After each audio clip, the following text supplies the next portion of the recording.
তিস্তা নদী রক্ষা এবং তিস্তার পানির ন্যায্য হিস্সা দাবি ও তিস্তা মেগা প্রকল্প বাস্তবায়নের দাবিতে 2 দিন ব্যাপী গণসমাবেশ। আজকের সমাপনী দিনে আজকে এই সমাবেশে আমাদের মাঝে উপস্থিত হয়েছেন শুধু চট্টগ্রামের বীর সন্তান, বাংলাদেশের বিশিষ্ট শিল্পপতি, সাবেক মন্ত্রী, আজকের প্রধান অতিথি জনাব আমির খসরু মাহমুদ চৌধুরী, সদস্য জাতীয় স্থায়ী কমিটি বিএনপি। এখানে উপস্থিত রয়েছেন কুড়িগ্রাম জেলা বিএনপির আহ্বায়ক, কুড়িগ্রামের গণমানুষের নেতা জনাব মুস্তাফিজুর রহমান মুস্তফা ভাই সহ কুড়িগ্রাম জেলা বিএনপির সম্মানিত সদস্য সচিব সহ যুগ্ম আহ্বায়কগণ সহ কুড়িগ্রাম জেলা বিএনপির সকল পর্যায়ের সম্মানিত নেতৃবৃন্দ, উলিপুর উপজেলা বিএনপির সকল পর্যায়ের নেতৃবৃন্দ এবং চিনমারি উপজেলা বিএনপির সম্মানিত নেতৃবৃন্দ, প্রিয় এলাকাবাসী, আমাদের প্রাণের দাবি বাস্তবায়নের জন্য যারা আমাদের সামনে আজকে একাত্মতা ঘোষণা করেছেন, আমাদের শিক্ষার্থী যারা রয়েছেন, প্রিয় এলাকাবাসী, আসসালামু আলাইকুম। আমরা 2 দিন ব্যাপী এই কর্মসূচি, এটি তিস্তার পারেই, তিস্তার তীরেই এই কর্মসূচি আমরা পালন করছি। কেন করছি? আমরা জানি নদী ভাঙলে কি ক্ষতি হয় মানুষের।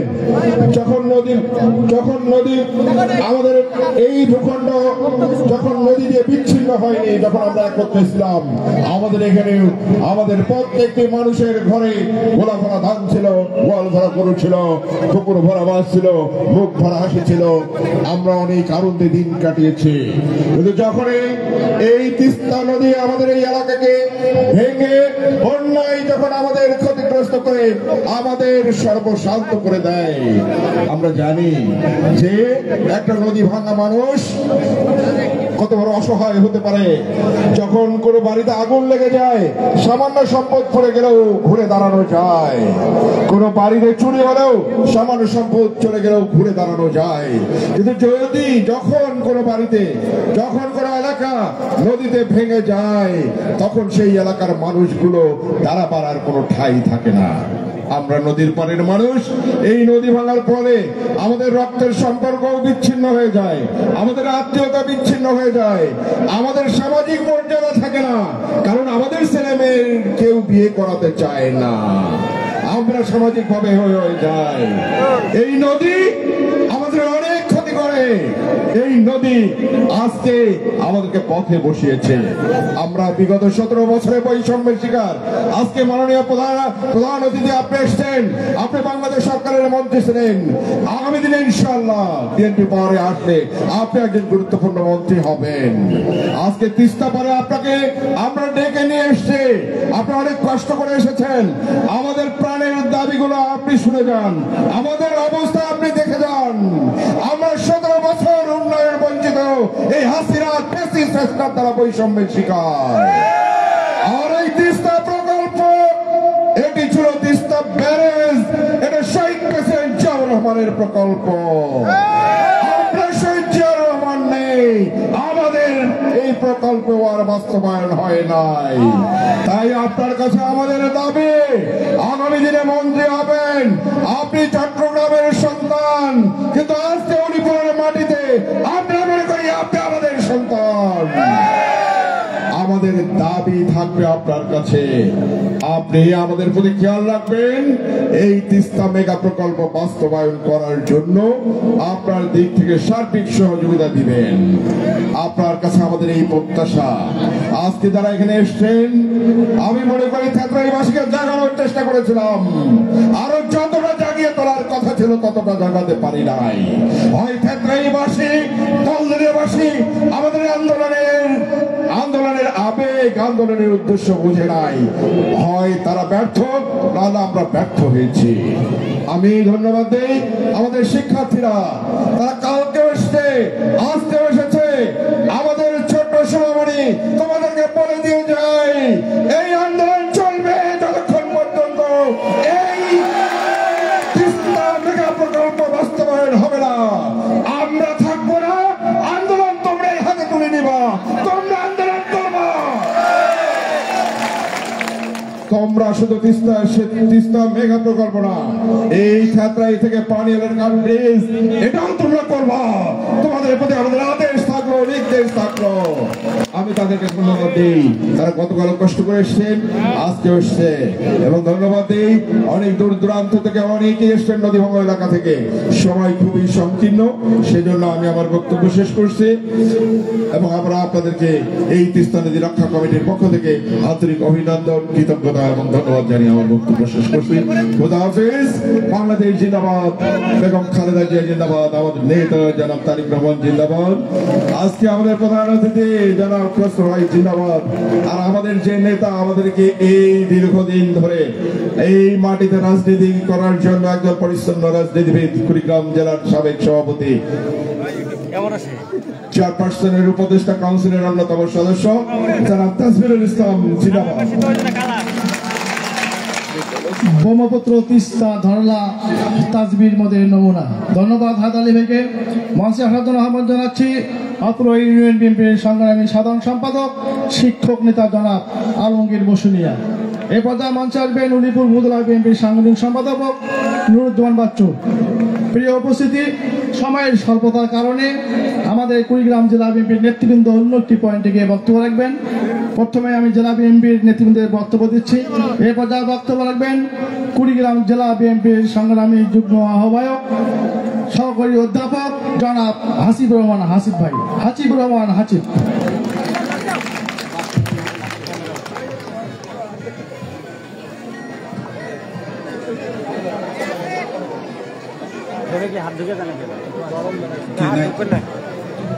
বিসমিল্লাহির রহমানির রহিম। তিস্তা বাঁচাও আন্দোলনের 2 দিন ব্যাপী লাগাতার কর্মসূচি আজকে দ্বিতীয় দিন। আজকে এই অনুষ্ঠানে প্রধান অতিথি হিসেবে আছেন বিএনপি জাতীয় নির্বাহী কমিটির অন্যতম সদস্য জননেতা আমির খসরু মাহমুদ চৌধুরী। উপস্থিত আছেন কুড়িগ্রাম জেলা বিএনপির সংগ্রামী আহ্বায়ক মুস্তাফিজুর রহমান মুস্তফা ভাই। উপস্থিত আছেন কুড়িগ্রাম জেলা বিএনপির সদস্য সচিব, সাবেক ছাত্রদল এবং যুবদলের সভাপতি জননেতা সোহেল হোসেন কাকুমান। উপস্থিত আছেন জেলা বিএনপির অন্যতম যুগ্ম আহ্বায়ক সাবেক ঢাকা বিশ্ববিদ্যালয়ের ছাত্রনেতা অধ্যাপক শফিকুল ইসলাম বাবু সহ জেলা বিএনপির নেতৃবৃন্দ, উপজেলা বিএনপির নেতৃবৃন্দ, বিভিন্ন ভাগন কবলিত এলাকা থেকে যারা আজকে এই সমাবেশে যোগ দিয়েছেন, সবাইকে আমার ব্যক্তিগত পক্ষ থেকে, জেলা বিএনপির পক্ষ থেকে, তিস্তা নদী বাঁচাও আন্দোলনের পক্ষ থেকে আসসালামু আলাইকুম। হিন্দু ভাইদের আদাব। তিস্তা একটি আমাদের দুঃখের নাম। এই দুঃখ থেকে বাঁচানোর জন্য আমাদের যে আন্দোলন শুরু আছে, সেই আন্দোলন চলবে যতক্ষণ পর্যন্ত তিস্তাকে ঘিরে মহাপরিকল্পনা গ্রহণ না করা হবে, ততক্ষণ পর্যন্ত কুড়িগ্রামের মানুষ, গাইবান্ধার মানুষ, নীলফামারীর মানুষ এই আন্দোলন চালিয়ে যাবে। এই আন্দোলন চালিয়ে যাবে জেলা বিএনপি এবং তিস্তা নদী রক্ষা আন্দোলনের সমস্ত নেতৃবৃন্দ আপনাদের সাথে বিজয় না হওয়া পর্যন্ত একসঙ্গে কাজ করব, আন্দোলন করব, এই আশাবাদ ব্যক্ত করে এই প্রত্যয় ব্যক্ত করে শেষ করছে। খোদা হাফেজ। বাংলাদেশ জিন্দাবাদ, শহীদ জামাল খালেদা জিয়া জিন্দাবাদ, তারেক রহমান জিন্দাবাদ। প্রিয় উপস্থিতি, এই মুহূর্তে গুনিগাছ ইউনিয়ন বিএনপির নেতৃত্বে একটি বিশাল মিছিল এই মঞ্চে আহ্বান করেন। সকলে আমরা জোরে হাত তুলে স্বাগত জানাই। জোরে হাত তুলে যাবে গুনিগাছের জন্য। প্রিয় উপস্থিতি, পর্যায়ে বক্তব্য রাখবেন আজকের অনুষ্ঠানের বিশেষ অতিথি কুড়িগ্রাম জেলা বিএনপির যুগ্ম আহ্বায়ক সহকারী অধ্যাপক জনাব শফিকুল ইসলাম বেবু। জনাব শফিকুল ইসলাম বেবু পিছনে যারা রয়েছে একটু বসে পড়ুন, প্লিজ একটু বসে পড়ুন। আজকে জাগোবাহে তিস্তা বাঁচাও আন্দোলনের দ্বিতীয় দিন। কিছুক্ষণের মধ্যেই আমাদের বিএনপির ভারপ্রাপ্ত চেয়ারম্যান সাহেব জনাব তারেক রহমান যুক্ত হবেন। আজকের অনুষ্ঠানে সভাপতিত্ব করছেন আমাদের উলিপুরের উপজেলা বিএনপি সাবেক সভাপতি হায়দার আলী। উপস্থিত আছেন জেলা বিএনপির সংগ্রামী আহ্বায়ক মোস্তাফিজুর রহমান, সোহেল হোসেন গায়কওয়াদ সদস্য সচিব, হাতিউর হাতিব যুগ্ম আহ্বায়ক, এবং যার জন্য আমরা দীর্ঘক্ষণ ধরে অপেক্ষা করেছিলাম উনি কিন্তু ঠিকই সময় মতো এসেছেন।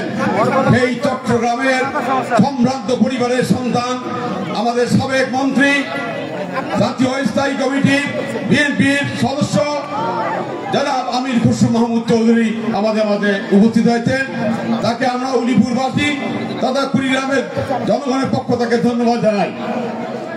আসলে খসরু ভাইয়ের বাড়ি হচ্ছে চট্টগ্রাম। চট্টগ্রাম থেকে আমাদের কুড়িগ্রামের দূরত্ব প্রায় 600 কিলোমিটার। আর আমাদের আপনারা জানেন ভাষা চেঞ্জ হয় 8 কিলোমিটার পর পর। তাহলে সেই চট্টগ্রাম আর কোথায় কুড়িগ্রাম, এখানে যে গান গাইলেন আমার মনে হয় খসরু ভাই বুঝতে একটু সমস্যা হয়েছে, কারণ চট্টগ্রামের ভাষা আর কুড়িগ্রামের ভাষা এক নয়। তবু আমি বলবো, কিছুদিন আগে আমি চট্টগ্রাম গিয়েছিলাম, আমাদের কুড়িগ্রামের আমাদের স্যারের এক মেয়ে, ওনার বাসার পাশে থাকে মেহেদিবাগে। উনি বললো যে আপনাদের নেতার বাড়ি এখানে। দেখলাম খুব পরিপাটি বাড়ি, কিন্তু খসরু ভাই ছিল না দেখে যাওয়া হয়নি। আজকে খসরু ভাইয়ের কাছে আমার কতগুলো দাবি থাকবে।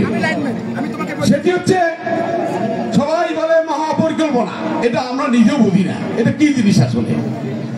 2016 সালে চায়না বলেছিল ওই গানটি এখনো ওই মানুষের মুখে মুখে, মহাপরিকল্পনা মহাপরিকল্পনা মহাপরিকল্পনা। আসলে এটা আমরা নিজেও জানি না। কয়েকদিন আগে পানি সম্পদ উপদেষ্টা এসেছিলেন, তিনি বললেন কি 9 বছর অপেক্ষা করেছেন, আর একটা বছর অপেক্ষা করেন, এটা হয়ে যাবে। আবার উনি বললেন কি তিস্তা 2 পরে যে সমস্ত লোক রয়েছে সেই সমস্ত লোকদেরকে নিয়ে উনি সংলাপ করবেন, তারপর এটা ব্যবস্থা করবেন। আরে ভাই, আমরা কি ওয়াবদার ইঞ্জিনিয়ার না ফরিদপুর নদী গবেষণা ইনস্টিটিউটের পরিচালক? আমরা কি বুঝবো? অতএব আমাদের এগুলো বলে লাভ নাই। খসরু ভাই, আপনাকে বলতে চাই, আগামী এপ্রিল মাসে আপনি আন্দোলন ডাক দেন, বিএনপির আন্দোলন ডাক দেন। এই সরকারকে বাধ্য করতে হবে নির্বাচনে আমরা ইনশাল্লাহ, যদি বাংলাদেশের মানুষ আমাদেরকে ক্ষমতায় বসায়, বাংলাদেশের মানুষ যদি আমাদেরকে সেবা করার সুযোগ দেয়, তাহলে ইনশাল্লাহ এই মহাপরিকল্পনা আমরাই করব। কারো কাছে আমাদের দাবি দেওয়া নাই, আমরা বিএনপি আমরা করবো ইনশাল্লাহ। তাই সংগ্রামী সাথী বন্ধুরা আমার, আজকে খসরু ভাইকে আরেকটি প্রশ্ন করতে চাই। বাংলাদেশের 100টি চর, 100টি উপজেলা আছে চরে। বাংলাদেশের 1 কোটি মানুষ বাস করে চরে। 31 দফা কর্মসূচি আপনারা দিয়েছেন, সেই 31 দফার মধ্যে চরের মানুষের জীবন মান উন্নয়নের কোনো কথা বলা নাই। আর চরের মানুষের জীবন মান উন্নয়নের কথা না থাকার কারণে আমাদের কুড়িগ্রামের আমার দারিদ্র দিক থেকে 64টি জেলার মধ্যে আমরা 64 দফা হয়েছি। এটা আমাদের লজ্জার বিষয়। আপনার একটা থানা আছে, যে থানার নাম হলো ডাবল মোড়িং থানা, সেখানের মধ্যে 1% লোক গরিব। আর আমাদের কুড়িগ্রামে গরিব হচ্ছে 70.8%, এবং সবচেয়ে দারিদ্রের রাজধানী হচ্ছে কুড়িগ্রামের রাজীবপুর উপজেলা। সংগ্রামী সাথী বন্ধুরা আমার, তাই খসরু ভাইকে আমি দাবি করতে চাই যে আমাদের আন্দোলন সংগ্রামের মধ্য দিয়ে আমাদের বিএনপিকে ক্ষমতা আনতে হবে, তাছাড়া এটা সম্ভব নয়। আর সংগ্রামী সাথী বন্ধুরা, আমরা এটুকু বলতে চাই, আমরা কারো কাছে আর কোনো দাবি দেওয়া নয়, আর কত কিছু নয়, এই সরকারকে বাধ্য করতে হবে, নির্বাচনে বাধ্য করতে হবে। নির্বাচনের মধ্য দিয়ে আমাদের দল আমাদের ক্ষমতা দেবে, তারপর আমাদের কত সমস্যা রয়েছে সেই সমস্যার সমাধান করবো ইনশাল্লাহ। সবাইকে ধন্যবাদ দেবে। আমার বক্তব্য শেষ করছি। সবাইকে ধন্যবাদ। ধন্যবাদ রেবু ভাইকে। এ পর্যায়ে বক্তব্য রাখার জন্য আহ্বান জানাচ্ছি কুড়িগ্রাম জেলা বিএনপির সংগ্রামী সদস্য সচিব সাবেক যুগ্ম সাধারণ সম্পাদক আলহাজ সোহেল হোসেন কায়কোবাদ। আলহাজ সোহেল হোসেন কায়কোবাদ।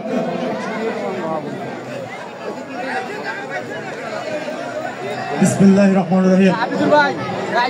তিস্তা নদী রক্ষা আন্দোলনের ডাকে আজকে এই আলোচনা সভায় সভাপতিত্ব করছেন তিস্তা নদী রক্ষা আন্দোলনের উলিপুর উপজেলার সমন্বয়ক জনাব হায়দার আলী।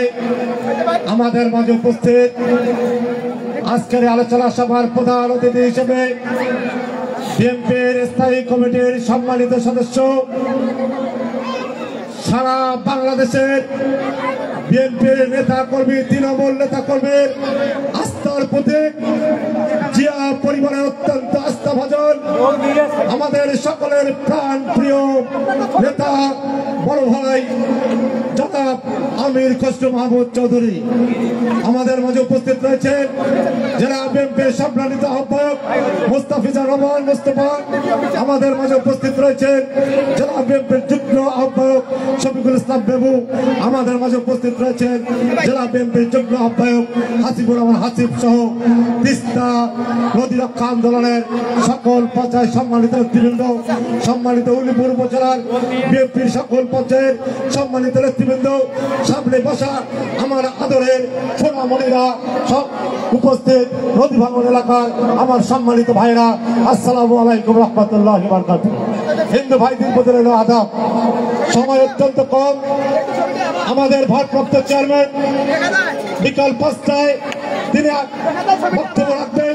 আমরা যেহেতু ঘড়িয়াল এলাকার বুড়িরহাট পয়েন্টে উপস্থিত থাকবো, যার কারণে প্রধান অতিথির সঙ্গে আমরা জীবনে, বহু রাজনৈতিক জীবনে অনেক প্রোগ্রাম করেছি। আজকের প্রোগ্রামটি হলো একটি জনতার দাবিতে আমাদের এই প্রোগ্রাম। আমরা আশা করেছিলাম তিস্তার পরের আমাদের অবহেলিত এলাকার মানুষের দীর্ঘদিনের দাবি তিস্তা মহাপরিকল্পনা বাস্তবায়ন হবে, কিন্তু আমরা দেখতে পেলাম বিগত সরকারের সময় জেলার মানুষকে তিনি আজকে তাদের সঙ্গে বিশ্বাসঘাতকতা করেছেন। তিস্তার পরে মানুষের সঙ্গে তিনি অবহেলা করেছেন।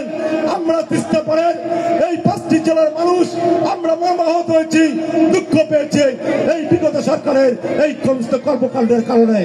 আমরা আজকে যে দাবির পক্ষে আন্দোলন সংগ্রাম করছি, আমরা বলতে চাই এই দাবি বাস্তবায়ন না হওয়া পর্যন্ত আমাদের আন্দোলন চলবেই চলবেই চলবে। ইনশাআল্লাহ আমরা সকলেই থাকবো আগামীতে। বিসমিল্লাহির রহমানির রহিম। তিস্তা নদী রক্ষা আন্দোলন কর্মসূচির আওতায় আজকের এই ক্ষেত্রাই বাজারে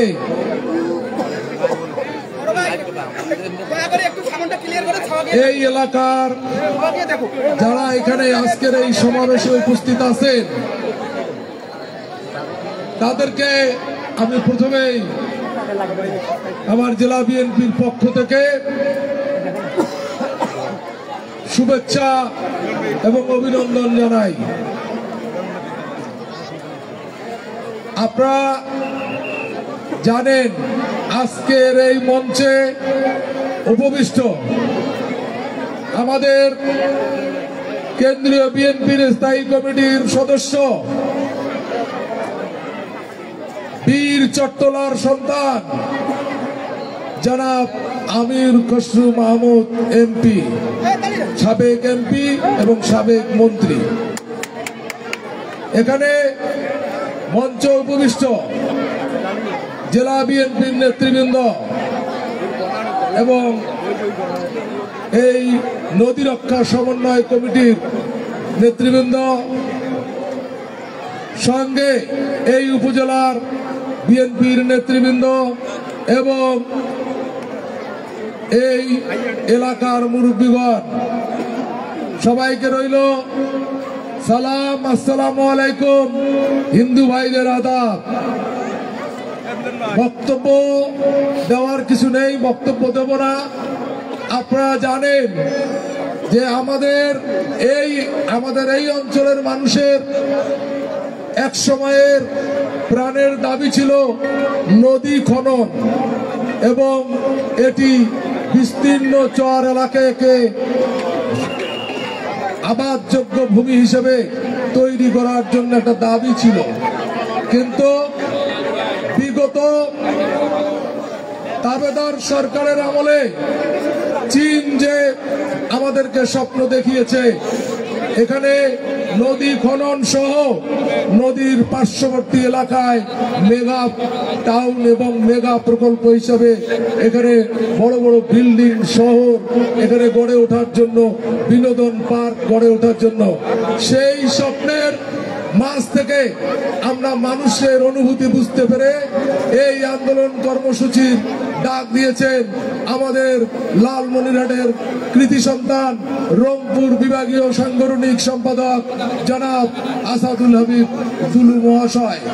সেখান থেকে আমরা মনে করি এই আন্দোলনের প্রেরণা আমরা পেয়েছি এবং এই আন্দোলন ততদিন পর্যন্ত আমরা চালিয়ে যেতে চাই যতদিন পর্যন্ত এই দাবি আমাদের আদায় হবে না। সে কারণে আমি বলতে চাই আমাদের বয়স হয়েছে, আমরা যদি চলেও যাই আপনারা যারা এখানে আছেন তাদেরকে এই আন্দোলন হাতে নিতে হবে। আমি জেলার আন্দোলনের সমন্বয়ক হিসেবে আপনাদেরকে অনুরোধ করব যে এই আন্দোলন বেগবান করার দায়িত্ব আপনাদের এবং এই সরকারের কাছ থেকে আমরা এই আন্দোলনের সকল দাবি আদায় করে ছাড়বো ইনশাল্লাহ। সর্বশেষ আপনাদেরকে আমি বলতে চাই আমাদের এই অনুভূতির সাথে যিনি সুদূর চট্টগ্রাম থেকে এসে এখানে যোগ দিয়েছেন, আমরা সর্বশেষে সেই প্রধান অতিথির প্রতি আমরা সবাই হাততালি দিয়ে ওনাকে অভিনন্দন জানাই। সবাইকে আবারও আমি জেলা বিএনপির পক্ষ থেকে এবং আমার এই আন্দোলন কমিটির সমন্বয়ক হিসেবে আপনাদেরকে ধন্যবাদ জানিয়ে আমার বক্তব্য এই জনসভায় এখানেই শেষ করছি। খোদা হাফেজ। বাংলাদেশ জিন্দাবাদ, বাংলাদেশ জাতীয়তাবাদী দল জিন্দাবাদ, শহীদ জিয়া অমর হোক, খালেদা জিয়া জিন্দাবাদ, আমাদের বাংলাদেশের গর্ব, তারুণ্যের অহংকার তারেক রহমান জিন্দাবাদ। ধন্যবাদ জননেতা কুড়িগ্রাম জিয়া বিএনপির সম্মানিত আহ্বায়ক মোস্তাফিজুর মোস্তফাকে। প্রিয় উপস্থিতি, যার জন্য অধীর আগ্রহে দুপুর 2টা থেকে আপনারা বসে রয়েছেন, আজকের অনুষ্ঠানের প্রধান অতিথি চট্টগ্রাম জেলা বিএনপির আইকন, জাতীয় স্থায়ী কমিটির অন্যতম সদস্য জনাব আমির খসরু মাহমুদ চৌধুরী। জনাব আমির খসরু মাহমুদ চৌধুরী।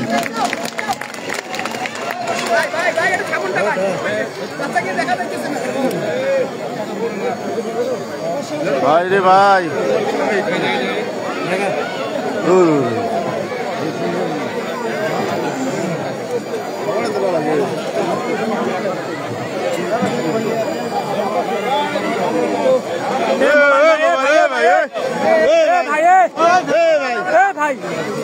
জাগো বাহে, তিস্তা বাঁচাও, জাগো বাহে, তিস্তা বাঁচাও, জাগো বাহে। তিস্তা বাঁচাও। এই দুই কথা বেশি বক্তৃতা দেওয়ার দরকার নেই। যারা স্লোগানটা তৈরি করেছে তাদেরকে ধন্যবাদ। এই ধরনের একটা আন্দোলনের স্লোগান খুব গুরুত্বপূর্ণ, একটা ভালো স্লোগান যেটা মানুষের হৃদয়কে স্পর্শ করে। এই যে ছোট ছোট শিক্ষার্থীরা, তোমাদেরকে ধন্যবাদ। মহিলাদের ধন্যবাদ, মুরব্বীদের ধন্যবাদ।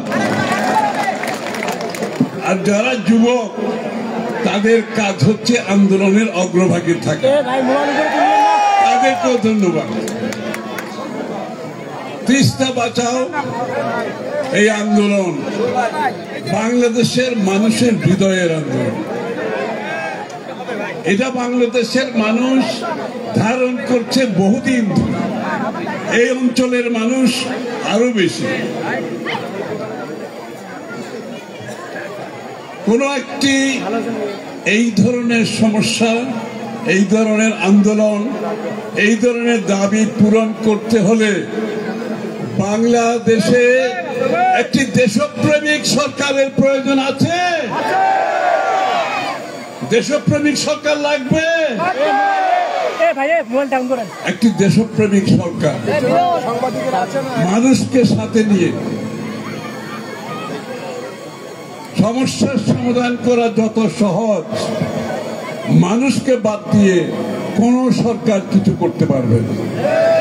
তার প্রমাণ বিগত 15-16 বছর আমরা দেখেছি না, মানুষ সাথে ছিল না, এই জন্য তারা কোন সমস্যার সমাধান করতে পারে না। তিস্তা পারে নাই, রোহিঙ্গা পারে নাই, পার্বত্য চট্টগ্রাম পারে নাই, কোথাও পারবে না, পারে নাই, পারার কোথাও না। এই ধরনের সমস্যার জন্য, সমাধানের জন্য দেশের সর্বস্তরের মানুষের সহযোগিতা অত্যন্ত গুরুত্বপূর্ণ। সেটাই সরকারকে মনোবল দেয়, সরকারকে আলোচনায় শক্তি যোগায়। এই তিস্তা বাঁচাও আন্দোলন আমাকে মনে করিয়ে দেয় দেশনেত্রীর কথা। দেশ বাঁচাও, মানুষ বাঁচাও। এখন আমি বলছি তিস্তা বাঁচাও, নদী বাঁচাও, কারণ নদী হচ্ছে বাংলাদেশের প্রাণ শক্তি। আজকে বাংলাদেশ যে গড়ে উঠেছে, নদী ব্যতীত কোন সভ্যতা কোন সময় গড়ে ওঠে না। প্রত্যেক সভ্যতার পেছনে আপনি দেখবেন নদীকে ঘিরে সভ্যতা, নদীকে ঘিরে মানুষের জীবনযাপন, নদীকে ঘিরে মানুষের অর্থনীতি, নদীকে নিয়ে আপনার প্রকৃতির সাথে বসবাস। এবং যখন নদী ধ্বংস হয়ে যায় তখন মানুষ আর থাকে না, সেই মানুষ আর মানুষ থাকে না। আজকে তিস্তাকে দেখে আমার হৃদয়ে রক্তক্ষরণ হচ্ছে। এই যে তিস্তা আমি দেখতে পাচ্ছি, এটা কি নদী আছে? এখন আর নদী নাই। দেখেন, এই পানির অভাবে শুধুমাত্র তিস্তাকে আজকে যে অবস্থায় নিয়ে এসেছে, পানির অভাবে এই অঞ্চলে 15 লক্ষ টন চাল কম উৎপাদন হচ্ছে। এটা আপনারা জানেন? 15 লক্ষ টন চাল কম উৎপাদন হচ্ছে, এই শুধুমাত্র তিস্তার পানির, এই অঞ্চলে পানির অভাবের জন্য। আপনি চিন্তা করেন, 15 লক্ষ টন চাল যদি আজকে বাংলাদেশের এই অঞ্চলে উৎপাদিত হতো, বাংলাদেশের খাদ্য সমস্যা, অর্থনৈতিক সমস্যা, এই অঞ্চলের মানুষের জীবন জীবিকা, জলবায়ু, জীব বৈচিত্র্য আজকে কোথায় থাকতো? আজকে বাংলাদেশ এবং এই অঞ্চলকে নিয়ে আমরা একটা অন্য জায়গায় যেতে পারতাম। সুতরাং খালি তিস্তা নয়, তিস্তার পানি নয়, এর সাথে জড়িত আমাদের দৈনন্দিন জীবনযাপন। আপনি দেখেন শিক্ষার্থীরা কি বলছে, আপনাদেরকে সরে যেতে বলছে। ওরা দেখতে পাচ্ছে না, এই কষ্ট করে কবে থেকে বসে আছে এগুলো। তোমরা একটু সরে যাও, সরে যাও, ওদেরকে দেখতে দাও।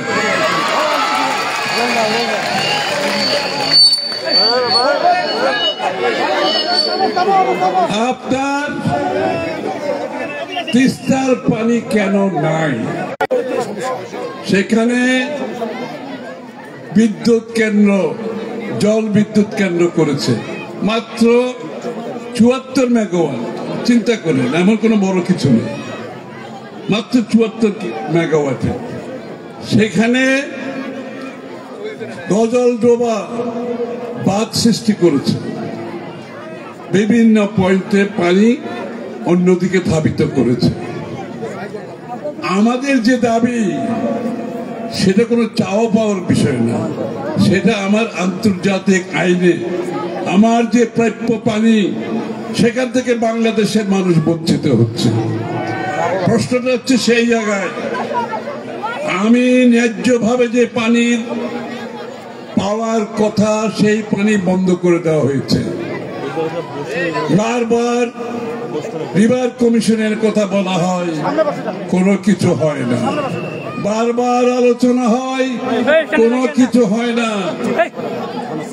একবার এই অজুহাত, আরেকবার আরেক অজুহাত, এর মাধ্যমে যুগ যুগ চলে যাচ্ছে। এদিকে তিস্তা মৃত্যুর পথে আছে আজকে তিস্তা। যত দেরি হচ্ছে, পানি যত কম আসছে, তিস্তা তত তাড়াতাড়ি ধ্বংস হয়ে যাচ্ছে। আমাদের পক্ষে অপেক্ষা করা সম্ভব নয়। এই তিস্তায় পানি প্রবাহিত করতে হবে। যে কোনো প্রক্রিয়ার মাধ্যমে আমাদেরকে তিস্তাকে জীবিত করতে হবে। তিস্তার মাধ্যমে এই অঞ্চলের মানুষের জীবনে প্রাণ সৃষ্টি করতে হবে, উৎপাদন বাড়াতে হবে, মানুষের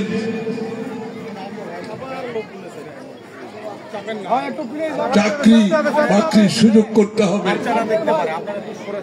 আমাদের জীব বৈচিত্র্যকে বাঁচাতে হবে, আমাদের উৎপাদন বাড়াতে হবে। বাংলাদেশ ছোট দেশ, আমাদের কম জায়গা, প্রত্যেকটি জায়গার সদ্ব্যবহার যদি করতে না পারি, আমরা এত বড় জনশক্তিকে আমরা খাওয়াতে পারবো না, আমরা দেশ করতে পারবো না, আমরা উন্নয়নের দিকে যেতে পারবো না। শহীদ প্রেসিডেন্ট জিয়াউর রহমান সাহেবের যে উন্নয়নের রাজনীতি, সেটা হচ্ছে উৎপাদনের রাজনীতির মাধ্যমে।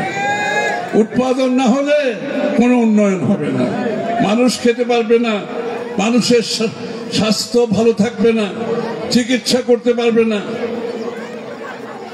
তারেক রহমান সাহেব আজকে এই তিস্তা বাতাওয়ের উপরে যে কর্মসূচি দিয়েছে, এই অঞ্চলের মানুষকে উনি জাগ্রত করে দিয়েছেন।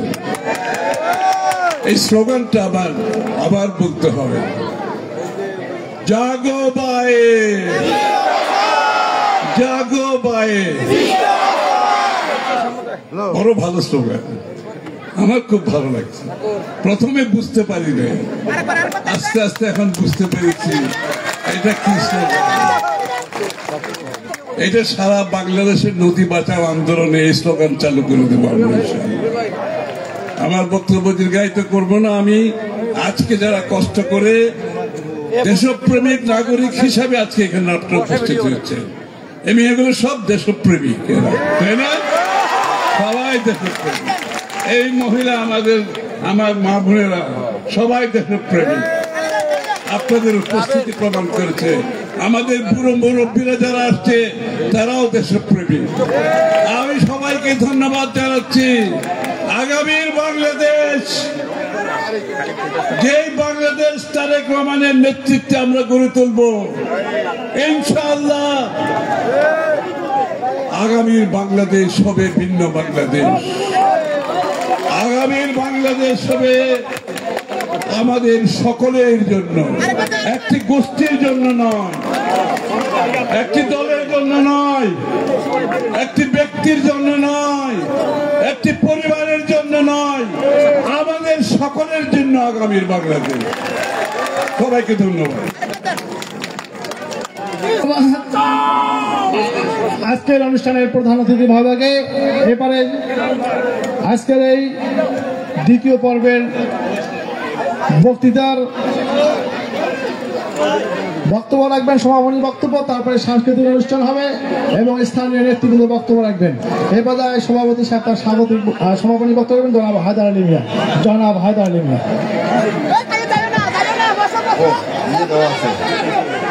ধন্যবাদ আমাদের মেয়েদেরকে অনেক কষ্ট করে ধৈর্য ধরে আজকের এই সমাবেশে যোগ দেওয়ার জন্য।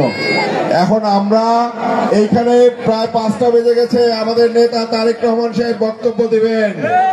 আমরা যারা এখানে আছি, আমাদের মেয়েরা কষ্ট করে স্কুলে এসেছিল, আমরা ওদেরকে ছেড়ে দিচ্ছি, ওরা চলে যাবে।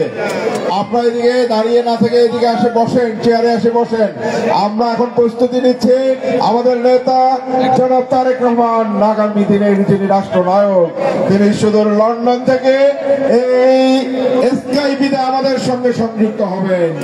আপনারা আমাদের নেতার বক্তব্যের পরে এইখানে সাংস্কৃতিক অনুষ্ঠান হবে, বিভিন্ন বরেণ্য শিল্পীরা আজকে সাংস্কৃতিক অনুষ্ঠান করবে। এটা রাত 2টা পর্যন্ত আজকে সাংস্কৃতিক অনুষ্ঠান চলবে।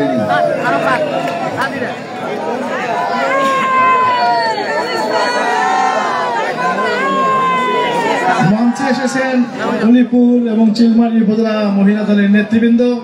আমরা সকলেই তাদেরকে জোরে হাততালি দিয়ে স্বাগত জানাই।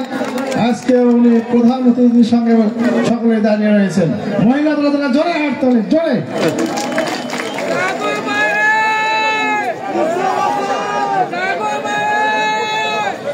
এখন সাংস্কৃতিক অনুষ্ঠান চলবে। সাংস্কৃতিক অনুষ্ঠান পরিচালনা করবে বিভূতিভূষণ দাদা, তার দলের অনুসারীরা, তারা সাংস্কৃতিক অনুষ্ঠান পরিচালনা করবেন। এবারে চলবে মনোজ্ঞ সাংস্কৃতিক অনুষ্ঠান।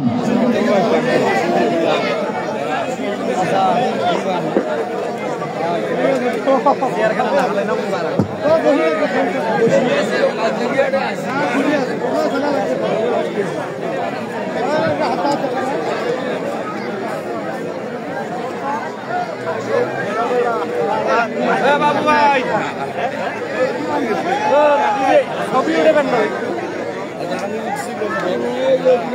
আরে লিডারের সাথে ছবি উঠে লাগবে।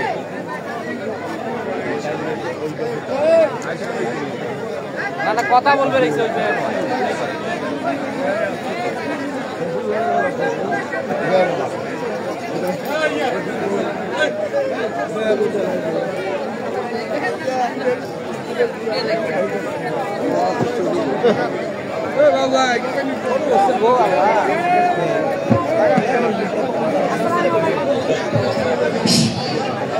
ওই মাইকে দাও, নামাজ শেষ হচ্ছে।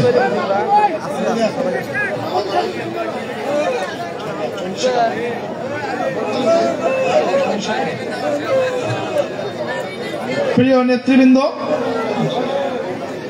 বিকেল 5 ঘটিকায় বাংলাদেশ জাতীয়তাবাদী দল বিএনপির ভারপ্রাপ্ত চেয়ারম্যান সুদূর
বাড়ি থেকে উঠতে ঝামেলা থাকে।